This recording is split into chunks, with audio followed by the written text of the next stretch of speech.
मैं दिल की गहराइयों से बहुत बहुत धन्यवाद करता हूं। और आज जो एक बहुत ही खास पर्व है, डॉक्टर भीमराव अंबेडकर जी की जयंती पर हम सब यहाँ पर एकत्रित हुए हैं। उनके द्वारा जो दिखाया हुआ रास्ता है देश हित के लिए, प्रदेश हित के लिए, उस पे आगे बढ़ने के लिए हम सब प्रेरित हैं। आज जो संविधान हमारे देश का है उसको मजबूत करना, बचा कर रखना और उसके माध्यम से हमारे समाज के हर तबके का विकास कार्य करना, ये हमारा दायित्व बनता है। आज उनको याद करने के लिए हम सब यहाँ पर इकट्ठे हुए हैं। मैं आप सबका धन्यवाद करता हूँ। ज्यादा लंबा समय नहीं लूंगा, थोड़ा मौसम भी खराब है और सब लोगों ने वापस भी अपने अपने घरों को जाना है। मेरा सबसे थोड़ा निवेदन रहेगा कि 2 मिनट की मैं बात करूंगा, थोड़ा सा संयम रखें और हमारी बात को थोड़ा ध्यान से सुने ताकि आपका आशीर्वाद हम लें। आपकी आवाज और आपकी ताकत के माध्यम से जो एक नया अध्याय इस क्षेत्र के भविष्य में लिखा जा रहा है, उसमें आप सबका आशीर्वाद हो, आपका सहयोग हो, आपका समर्थन हो। इस सोच से हमें आगे बढ़ना है। इस उपलक्ष्य में हमारे बीच में रामपुर के माननीय विधायक और जो हमारे प्रदेश सरकार में 7वें वित्त आयोग के चेयरमैन हैं श्री नंदलाल जी, हमारे रामपुर के रोडू के माननीय विधायक, हमारे प्रदेश सरकार में चीफ पार्लियामेंट्री सेक्रेटरी आदरणीय श्री मोहनलाल ब्राक्टा जी, आदरणीय श्रीमती चंद्रप्रभा नेगी जी जो हमारी जिला परिषद की चेयरपर्सन हैं, अतुल शर्मा जी जो हमारे ब्लॉक कांग्रेस के अध्यक्ष हैं, आदरणीय सतीश वर्मा जी जो हमारे ब्लॉक कांग्रेस रामपुर के अध्यक्ष हैं, देश रतन शर्मा जी जो हमारे महासचिव हैं, बिहारी सेवगी जी जो हमारे इंटक के वाइस प्रेसिडेंट हैं, चुन्नी लाल जी जो हमारे एससी कॉर्पोरेशन के डिपार्टमेंट के अध्यक्ष हैं, गंगा सिंह मेहता जी, यशपाल सोनी जी, देवी सिंह जिष्टू जी, जगत भंडारी जी, बिमला शर्मा जी, त्रिलोक बलूनी जी, हुकुम चंद जी, आशीष कैद जी जो हमारे बीडीसी के चेयरपर्सन है रामपुर के, रीता धीमान जी जो हमारी बीडीसी ननकरी की चेयरपर्सन है, प्रीति कश्यप जी जो हमारी एमसी रामपुर की अध्यक्षा है, मुकेश धीमान जी हमारे बीच में, हमारे पूर्व में एचएएस रहे हैं श्री घनश्याम जी, ये भी हमारे बीच में है, मैं इनका भी धन्यवाद करता हूं।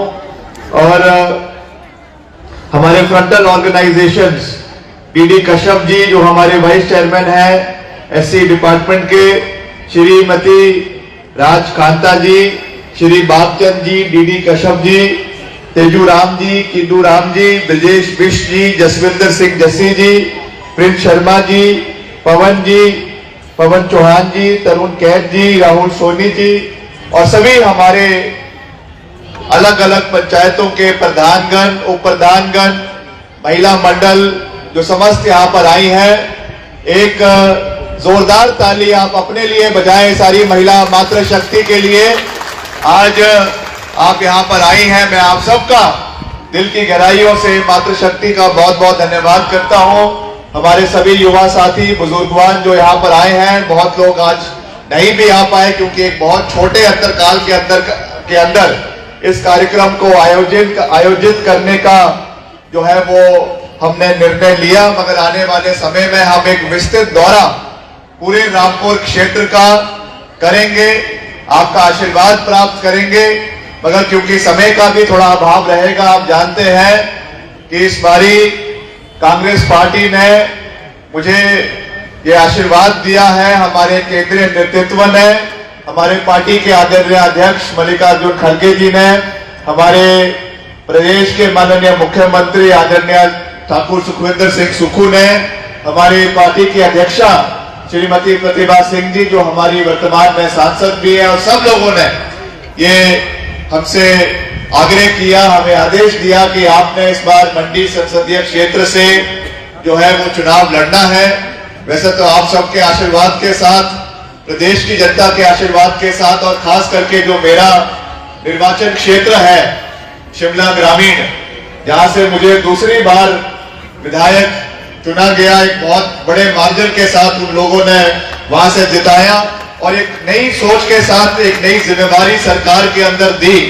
और उसमें हमने अपने 14 महीने के कार्यकाल में मैंने हमेशा जो राजा वीरभद्र सिंह जी ने, स्वर्गीय राजा वीरभद्र सिंह जी ने जो हमें एक हमेशा सीख दी, जो एक उन्होंने हमेशा मुझे ये बात कही कि आपने अपने राजनीतिक जीवन में कभी भी, चाहे विपक्ष में है, चाहे सत्ता में है, चाहे विपक्ष में है, हमेशा सही का समर्थन और गलत का विरोध करना है और विकास कार्यों को पूरे प्रदेश के अंदर समानता के साथ पूरे प्रदेश के अंदर पूरा करना है। आज मुझे खुशी है इस बात की कि अपने 14 महीने के कार्यकाल में, सरकार के कार्यकाल में, हमने उस चीज को प्रदेश के अंदर पूरी मजबूती से करने का हर संभव प्रयास किया। थोड़ा दुख की बात यह है कि जैसे ही हमारी सरकार बनी उसके बाद जो वित्तीय परिस्थिति हमारी सरकार की थी, प्रदेश की थी, उसकी वजह से जितनी मजबूती से हम कार्य प्रदेश के अंदर करना चाहते थे, जो हमने लक्ष्य अपने लिए सिद्ध किए थे, उनको हम करने में कठिनाइयां आई, मुश्किलात आई, मगर हम कभी भी अपने लक्ष्य को प्राप्त करने के लिए, जो हमने टारगेट अपने लिए सेट करे हैं, उसको प्राप्त करने के लिए कभी भी हम अपने रास्ते से डगमगाए नहीं। हमने हमेशा दलगत राजनीति से ऊपर उठकर विकास कार्य करने का प्रयास किया। आपदा का समय प्रदेश के अंदर आया, बहुत दुख हुआ हमें ये देखते हुए कि करीबन 300 350 लोगों की जानें प्रदेश के अंदर गई। उसके बावजूद हमने दिन रात पूरे प्रदेश के अंदर, चाहे वो कुल्लू है, मंडी है, मनाली है, आपके सिराज का इलाका है, आउटर सिराज का इलाका है, रामपुर का इलाका है, ननकरी का इलाका है, जब ये आपदा के दौर में इतना नुकसान पूरे प्रदेश का हुआ तो हम दिन रात मुख्यमंत्री जी के सहयोग के साथ लगे रहे। और आपको जानकर खुशी होगी कि एक समय में जब प्रदेश के अंदर करीबन 4,500 सड़कें बंद हो गई थी, हम दिन रात उनको खोलने के लिए लगे रहे और प्रदेश में जितने हमारे बागवान हैं, किसान हैं, जिनके सेब का सीजन उस समय प्रदेश के अंदर बिल्कुल चरम सीमा के ऊपर था, हमने गाड़ियां लगाकर, मशीनें लगाकर उन सड़कों को खोलने का कार्य किया। और एक भी ऐसा बागवान नहीं था, एक भी ऐसा किसान नहीं था जिसका सेब समय के ऊपर मंडियों में नहीं पहुंचा। हमने ये प्रण लिया कि हम अपने बागवानों को, किसानों को पूरी मजबूती के साथ उनका सशक्तिकरण करेंगे। और साथ ही साथ इस बारी सरकार के माध्यम से हमने ये निर्णय लिया कि जो सेब आपका खरीदा जाएगा वो भी जो है वो किलो के हिसाब से खरीदा जाएगा। और उसके साथ साथ यूनिवर्सल कॉटन को प्रदेश के अंदर लागू किया गया ताकि हमारे बागवानों को, किसानों को उसका पूरा फायदा आने वाले समय के अंदर मिले। जहां तक हमारा रामपुर निर्वाचन क्षेत्र है, यहाँ पे बहुत विकास, अभी जैसा माननीय विधायक जी ने कहा और हमारे रोडू के विधायक ने भी कहा, सभी साथियों ने यहाँ पे कहा कि रामपुर के विकास के मानचित्र में राजा वीरभद्र सिंह जी ने कोई कमी नहीं छोड़ी। यहाँ पे आज कॉलेजेस हैं, स्कूल्स हैं, इंजीनियरिंग कॉलेज, जैसा अभी इन्होंने कहा कि केवल मात्र 2 इंजीनियरिंग कॉलेज हिमाचल प्रदेश के अंदर है, जिसमें से एक हमारा ज्योरी में कोटला के अंदर जो है वो बनकर तैयार हुआ। अभी हाल ही में मुख्यमंत्री जी आए थे और पीछे जो हमारा खनेरी के अंदर अस्पताल है उसका नया ट्रॉमा बिल्डिंग, उसका उद्घाटन हुआ। उसके साथ साथ हमारे इंजीनियरिंग कॉलेज के कई हमारे उसके विभाग है, कई उसके ब्लॉक्स हैं, उनका उद्घाटन हुआ। हमारे युवाओं के लिए एक बहुत बड़ा जो दत्तनगर के अंदर इंडोर स्पोर्ट्स कॉम्प्लेक्स बनकर तैयार हुआ है, उसका भी लोकार्पण किया गया। वो भी जनता को, युवाओं को खास करके समर्पित किया गया है। इस तरीके के अनेकों कार्य हमारे प्रदेश के अंदर और रामपुर क्षेत्र के अंदर चल रहे हैं।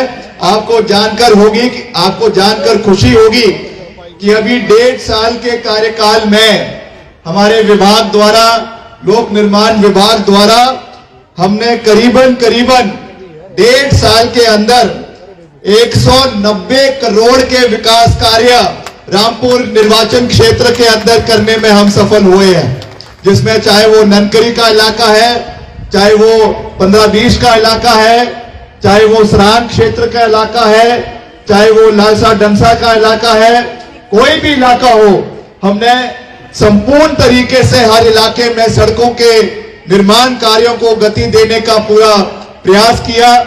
और दिल्ली से भी कोई धन की कमी ना हो, इसकी भी हमने पूरी कोशिश करी। जैसा मैंने आपको कहा कि हमारे राजनीतिक असूल है कि हमने हमेशा दलगत राजनीति से ऊपर उठकर विकास कार्य करने में, प्रदेश का विकास कार्य करने में कोई कमी नहीं छोड़ी। और आपको जानकर खुशी होगी कि अगर हम पूरे प्रदेश की बात करें, 1 साल के 15 महीने के कार्यकाल में, और मैं जो भी बातें कहता हूं मैं आंकड़ों के साथ कहता हूं, 1.5 साल के कार्यकाल में पूरे प्रदेश के अंदर हमने 3000 करोड़ रुपए के सड़कों के निर्माण कार्य पूरे प्रदेश के अंदर करने में हम सफल हुए हैं, जिनके अब आने वाले समय में उसका अपग्रेडेशन का कार्य प्रदेश के अंदर चलेगा। प्रदेश की सड़कों को बेहतरीन करना ये हमारी प्राथमिकता है, ताकि उससे हमारे उस क्षेत्र के बागवान हैं, उस क्षेत्र के किसान हैं, वहां के कर्मचारी हैं, उनको पूरी सुविधा विकास की दृष्टि से मिले, ये हमारी प्राथमिकता है। कर्मचारी जो प्रदेश के रीढ़ की हड्डी है, उनके लिए जो हमने वादा किया था, पहली कैबिनेट मीटिंग में हमने ये वादा किया कि हम ओल्ड पेंशन स्कीम की बहाली करेंगे। जैसे ही हमारी सरकार बनी, पहली कैबिनेट मीटिंग में हमने ओपीएस की बहाली हिमाचल प्रदेश के अंदर करी। आज विपक्ष के साथी बड़ी बड़ी बातें कर रहे हैं। आज जो मंडी संसदीय क्षेत्र से भाजपा की माननीय प्रत्याशी हैं, हम उनका बहुत मान सम्मान करते हैं, मगर मेरी उनको ये सलाह रहेगी, मेरे को छोटा भाई बोल रही थी, मेरी उनको ये सलाह रहेगी कि जब आप बोलती है मन से, तो कृपया करके जो आंकड़े हैं, हिमाचल की परिस्थितियां हैं, हिमाचल की भौगोलिक परिस्थितियां हैं, कृपया करके उनकी जानकारी पूरे तरीके से पहले प्राप्त करें, फिर मन से बोले। आपने कहा कि कर्मचारियों की पेंशन बंद कर दी। आपको जो ये आपके साथी ट्यूटर करके बोलते हैं, जो आपको लिखित रूप से आपकी स्पीच बनाकर देते हैं, आपको जानकारी नहीं है कि हिमाचल प्रदेश की पहली राज्य हिमाचल प्रदेश था जहां पर old pension scheme Congress party की सरकार ने शुरू करी।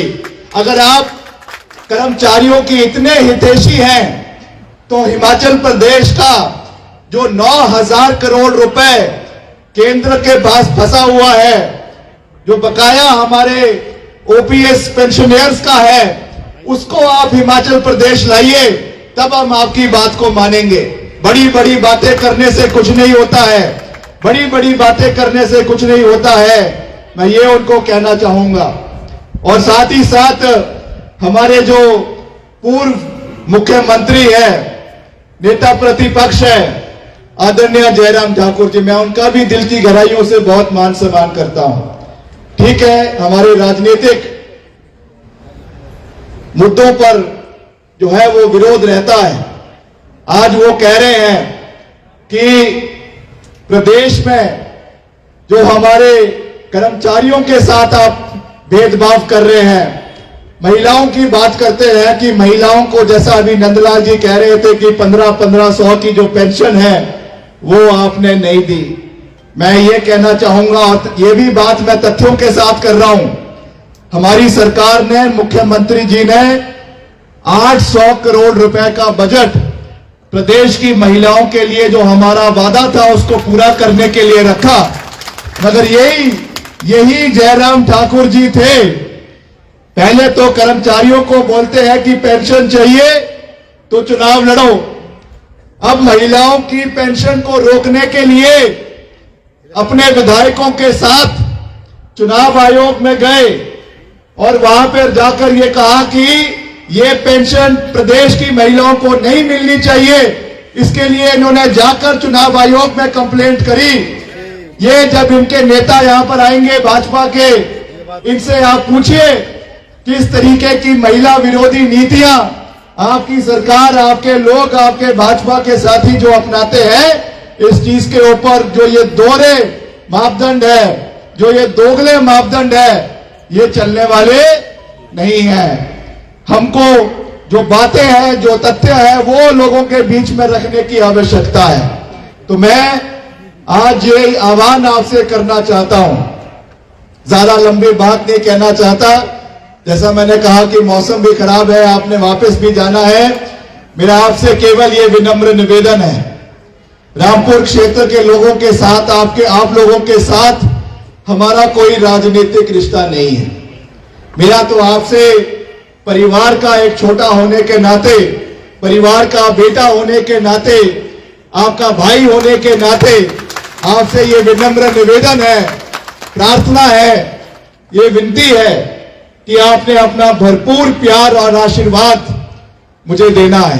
पहली बार मुझे ये मौका मिला है कि यहां से आपके क्षेत्र का प्रतिनिधित्व करने का जो सौभाग्य प्राप्त हुआ है। मैं ये चाहता हूं कि आप लोग जिस तरीके से हमने हमेशा दलगत राजनीति से ऊपर उठकर प्रदेश का, क्षेत्र का विकास करने में अपना योगदान दिया है, हो सकता है कि उसमें कुछ कमी पेशी भी रही हो, मगर आने वाले समय में उसको हमें बड़े स्तर पर केंद्र के समक्ष उठाने की आवश्यकता है, दिल्ली में उठाने की आवश्यकता है।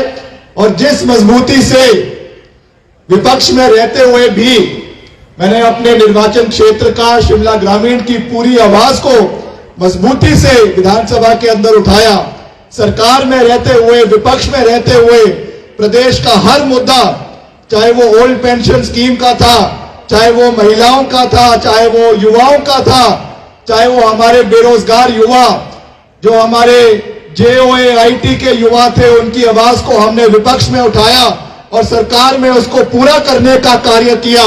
ऐसे ही हम चाहते हैं कि आने वाले समय में हिमाचल प्रदेश का हर मुद्दा केंद्र सरकार के समक्ष जो है वो आपके लोकसभा के अंदर गूंजे।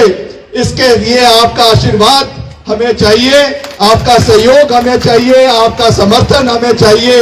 ये मेरा आपसे विनम्र निवेदन रहेगा।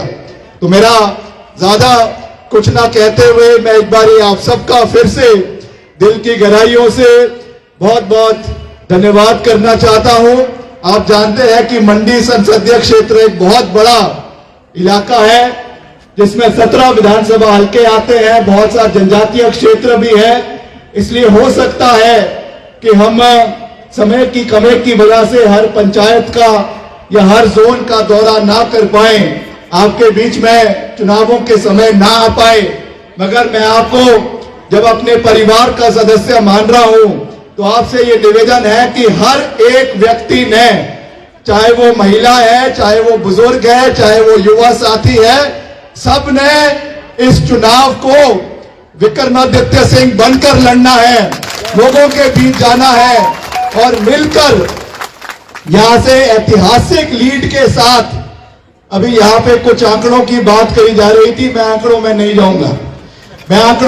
जाऊंगा, मगर जब मंडी में लगेगा, अभी ऐसा सुनने में आ रहा है कि मोदी जी भी चुनाव में आएंगे, तो उनको पता लग जाना चाहिए कि रामपुर क्या है, रामपुर क्या है। ये राजा वीरभद्र सिंह जी का गढ़ है और हमें मिलकर, मैं कभी भी क्षेत्रवाद में विश्वास नहीं रखता, चाहे रामपुर है, चाहे किन्नौर है, चाहे आनी है, चाहे मंडी है, चाहे सरकाघाट है, मैं हर क्षेत्र का दौरा करूंगा और हर क्षेत्र से जनता का समर्थन मांगा जाएगा, मुद्दों के ऊपर बात होगी और विकास कार्यों को हम आगे लेकर जाएंगे। तो ज्यादा कुछ ना कहते हुए अंत में मेरा आपसे फिर से ये विनम्र निवेदन रहेगा कि आपने भरपूर प्यार और आशीर्वाद हमको देना है। आपके हर सुख में, आपके हर दुख में हम आपके साथ खड़े हैं। और बाकी आज कुछ मौसम भी जो है खराब है। आज जैसे ये अभी मौसम खराब है, कुछ दिन बाद मौसम ठीक हो जाएगा। वैसे ही कुछ बरसाती लोग भी आ रहे हैं, मुंबई से आए हैं, अभी आए हैं, बाकी वापस मुंबई जाने का बोरिया बिस्तर पैक होने वाला है। इसलिए मैं इतना ही कहूंगा कि मैं उनका मान सम्मान करता हूं, मगर जब भाषण करते हैं, मंच पर कोई बात करते हैं, तो किस तरीके से संबोधन करना है इस चीज का ध्यान रखा जाए।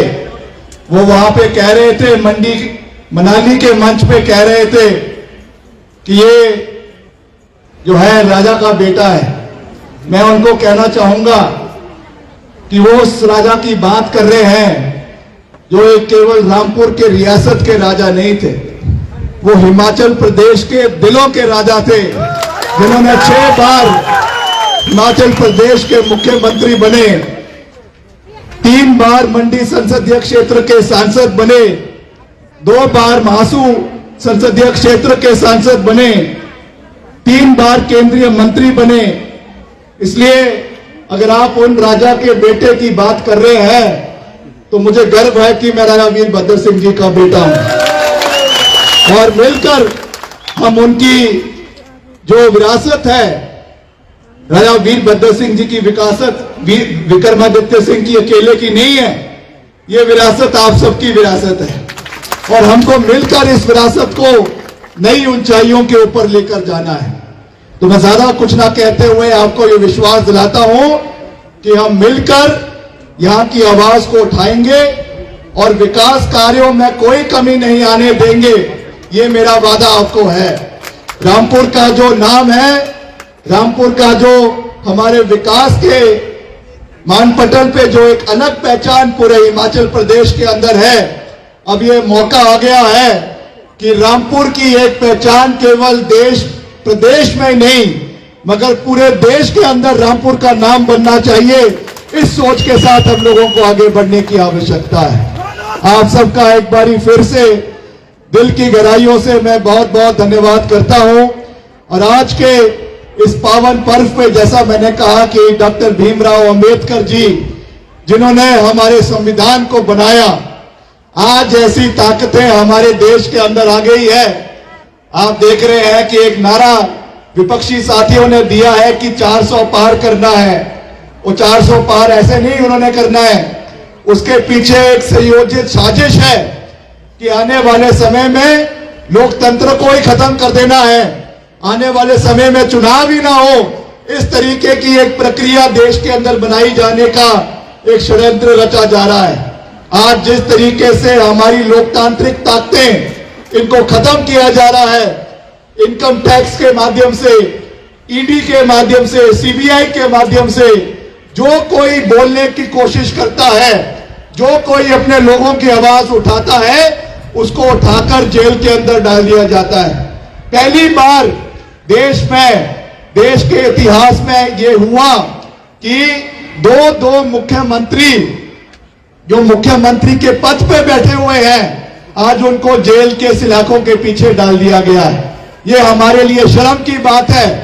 और आज कई लोग कहते हैं कि आजादी 2014 में हमको मिली।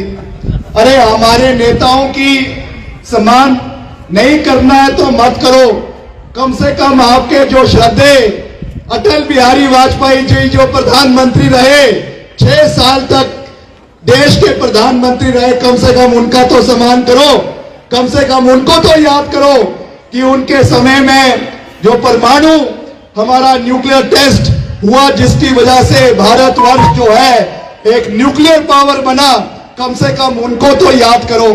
आज जिस तरीके से एक अंधभक्ति की सोच देश के अंदर चली हुई है, आज जिस तरीके से एक नया अध्याय लिखने की कोशिश करी जा रही है, ये मैं समझता हूं कि बहुत दुर्भाग्यपूर्ण है। हमको मिलकर अपने लोकतंत्र की जो हत्या आज हो रही है उसका बचाव भी करना है विकास कार्यों को भी आगे लेकर जाना है, महिला सशक्तिकरण भी करना है, और जो शोषण हमारे तबके, हर तबके के लोगों का हो रहा है, खास करके जो अनुसूचित जाति के लोगों का करवाया जा रहा है, उनकी आवाज को भी हमें मजबूत करना है। इसलिए मिलकर हमें इस लड़ाई को लड़ना है और आगे बढ़ना है। आप सबका एक बारी मैं फिर से दिल की गहराइयों से बहुत बहुत धन्यवाद करता हूं, आभार प्रकट करता हूं। और अंत में ये जो लोग कहते हैं कि कांग्रेस पार्टी जो है वो हिंदू विरोधी है, एक नया आजकल प्रोपेगेंडा चलाया हुआ है कि कांग्रेस पार्टी हिंदू विरोधी है। वो ये भूल गए हैं कि हिमाचल प्रदेश पहला राज्य था देश के अंदर जहां पे धर्मांतरण का कानून अगर किसी सरकार ने लेकर आया तो स्वर्गीय राजा वीरभद्र सिंह जी जब मुख्यमंत्री थे उस समय धर्मांतरण का कानून हिमाचल के अंदर लाया गया। वो ये भूल रहे हैं कि अगर हमारे कितने देवी देवताओं के मंदिर के जीर्णोद्धार के लिए अगर पैसा दिया गया तो स्वर्गीय राजा वीरभद्र सिंह जी ने, कांग्रेस पार्टी की सरकार ने दिया। मंडी के अंदर अगर देव सदन का निर्माण हुआ तो राजा वीरभद्र सिंह जी ने और कांग्रेस पार्टी ने करवाया। कुल्लू के अंदर अगर देव सदन का निर्माण हुआ तो कांग्रेस पार्टी की सरकार ने करवाया। जो कुल्लू का ऐतिहासिक दशहरे का मेला होता है जिसमें सैकड़ों हमारे देवी देवता आते हैं, उनके लिए और उनके लोगों के लिए अगर नजराने की प्रथा किसी ने शुरू करी और उसको बढ़ाने का कार्य किसी ने किया तो कांग्रेस पार्टी ने और राजा वीरभद्र सिंह जी ने किया है। इसलिए ये लोग हमें हिंदुत्व का पाठ ना पढ़ाए। ये लोग हमें जो है ये कहते हैं कि हिंदू विरोधी है, हमें भाजपा से कोई सर्टिफिकेट लेने की आवश्यकता नहीं है। हम उतने ही हिंदू हैं और इनसे ज्यादा हिंदू हैं, ये बात मैं आपको पूरी मजबूती के साथ कह सकता हूं। तो ज्यादा कुछ ना कहते हुए आप सबका एक बार फिर से दिल की गहराइयों से बहुत बहुत धन्यवाद। एक नारा मैं दूंगा, आप सबने दोनों हाथ खड़ा करके समर्थन करना है। भारत माता की, भारत माता की।